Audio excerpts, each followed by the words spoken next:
A narrow mountain pass. 300 Spartan warriors in bronze armor, their red cloaks billowing in the wind. Before them stretches an endless sea of enemy soldiers, perhaps 1,000,000 strong. This is Thermopylae. This is where legends are born. Welcome back to the War Chronicles. Today we're diving into one of history's most incredible military stands, the Battle of Thermopylae.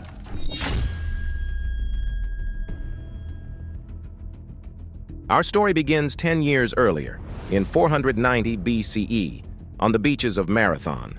The first Persian invasion of Greece had ended in stunning defeat for King Darius. Against all odds, the Athenians had crushed a Persian force twice their size. But anyone who thought this would be the end of Persian ambitions was dead wrong.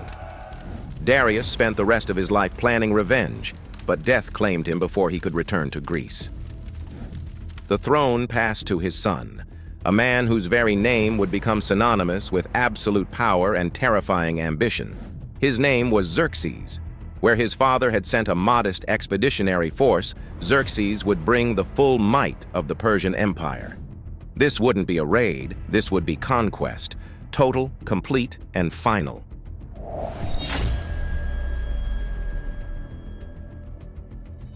For 4 years, Xerxes assembled the greatest army the world had ever seen.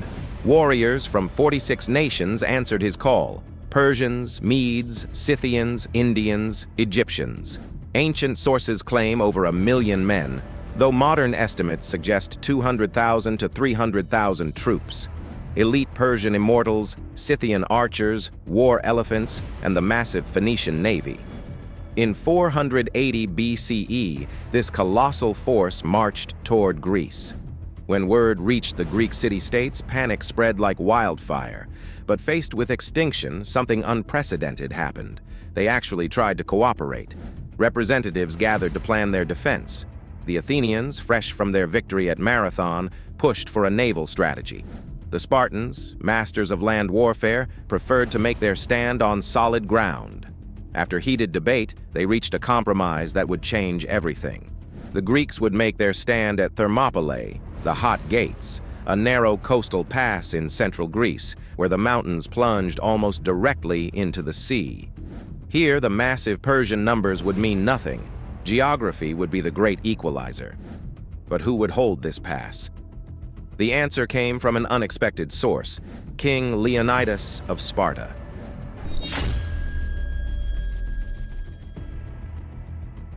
Leonidas was no ordinary king. At around 60 years old, he was a grizzled veteran who had spent his entire life training for war. Like all Spartan boys, he had been taken from his family at age 7 and forged into a weapon of war through the brutal Agagi training system. When the decision came to defend Thermopylae, Leonidas faced a terrible dilemma. It was the time of the Carneia, a religious festival that forbade the Spartans from marching to war. To leave would be sacrilege. To stay would be surrender. Leonidas found a loophole. He would take only his personal guard, 300 men, ostensibly for a simple reconnaissance mission. But everyone knew the truth. These 300 warriors were marching to their deaths. The selection process was brutal. Leonidas didn't choose the strongest or the fastest.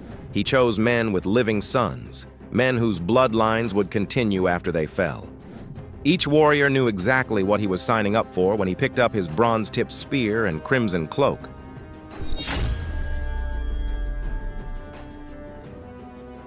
As the 300 marched north, they weren't alone. Along the way, they gathered allies: 700 Thespians, 400 Thebans, and contingents from other Greek cities, bringing their total force to around 7,000 men. When they reached Thermopylae, Leonidas immediately saw why this place had been chosen. The pass was barely wide enough for a cart. On one side rose almost vertical cliffs. On the other, the sea crashed against rocky shores. An army of 1,000,000 would be forced to attack through a space only 50 feet wide. The Greeks set up their camp and waited. They rebuilt an ancient wall that blocked the narrowest part of the pass and prepared for the storm that was coming.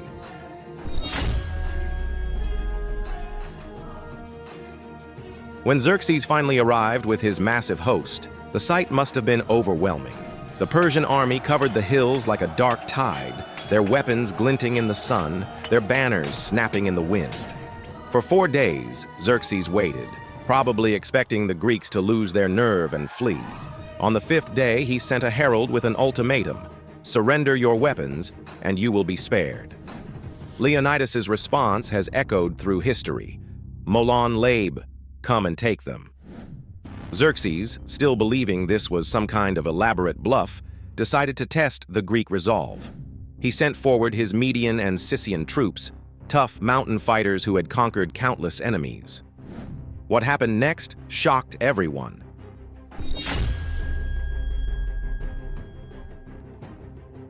The Persians charged into the narrow pass, confident in their numbers, but they had never faced anything like the Greek phalanx. The Spartans and their allies locked their bronze shields together, creating an impenetrable wall of metal. Behind the shields, 8-foot spears jutted out like the spines of a giant hedgehog. The Persians crashed against this bronze wall and simply shattered. Their shorter spears couldn't reach the Greeks. Their wicker shields were useless against Greek iron. Wave after wave of attackers were cut down, their bodies piling up in the narrow pass.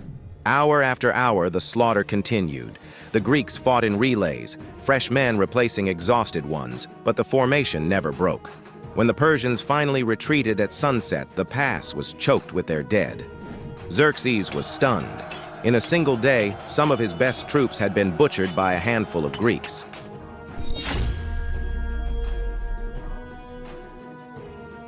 On the 2nd day, Xerxes decided to end this humiliation once and for all. He unleashed his elite guard, the legendary 10,000 immortals, so named because their ranks were always kept at exactly that number. These were the cream of the Persian military, warriors chosen from across the empire, armed with the finest weapons, trained from childhood for war. They had never known defeat. Their golden spears and elaborate armor marked them as the king's own. But even the immortals couldn't break the Greek line. If anything, the fighting was more brutal than the day before. The Greeks had learned their enemies' tactics and adapted their own. They would pretend to retreat, drawing the Persians forward, then suddenly turn and counterattack, catching their pursuers off guard. By the end of the 2nd day, even the mighty immortals had been bloodied and driven back. Xerxes had thrown 20,000 men at the pass and gained nothing but corpses. But that night, everything changed.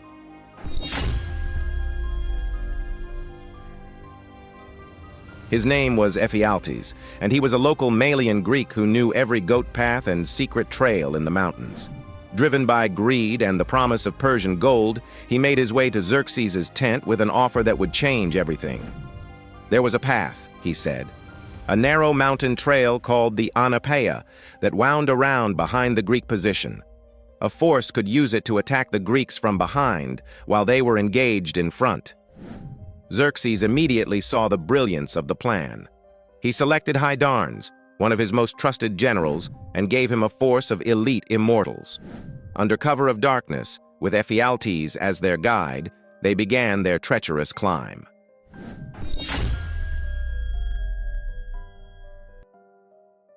Leonidas had known about the mountain path. He wasn't stupid.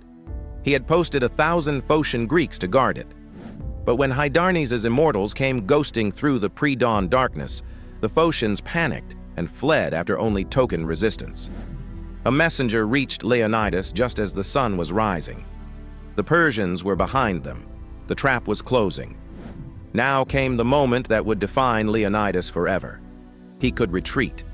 His mission had been to delay the Persians, and he had done that magnificently. No one could fault him for withdrawing now. Instead, he chose to stay. He dismissed most of his allies, telling them to live and fight another day. But the 300 Spartans would not retreat. Neither would the 700 Thespians, who declared they would share the Spartans' fate.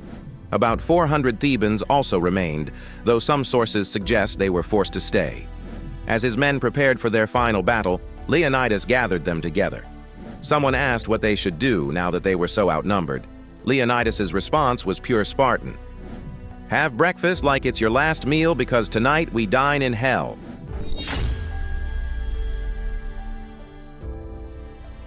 The last stand of the 300 began at dawn on the 3rd day. With Persians attacking from both front and rear, The Greeks abandoned their wall and formed a circle in the widest part of the pass. They fought with spears until their spears broke, then with swords until their swords shattered, then with anything they could find. The battle was a frenzy of bronze and blood. Ancient accounts say the Greeks fought like lions, cutting down Persians by the dozen even as their own ranks grew thinner. Leonidas himself fell early in the fighting, shot down by Persian archers.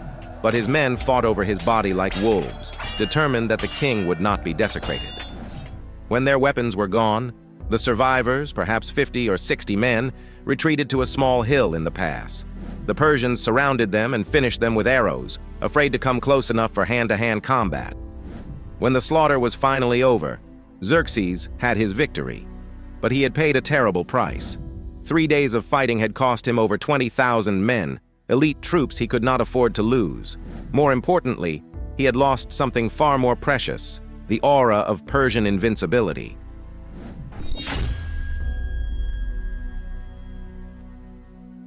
Word of the 300 sacrifice spread across Greece like wildfire. The Spartans had given Greece something it desperately needed: hope. If 300 men could hold back the Persian Empire for 3 days, what might all of Greece accomplish united?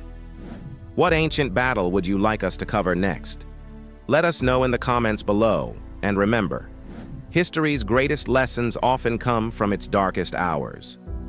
Until next time, this is the War Chronicles, reminding you that courage is eternal.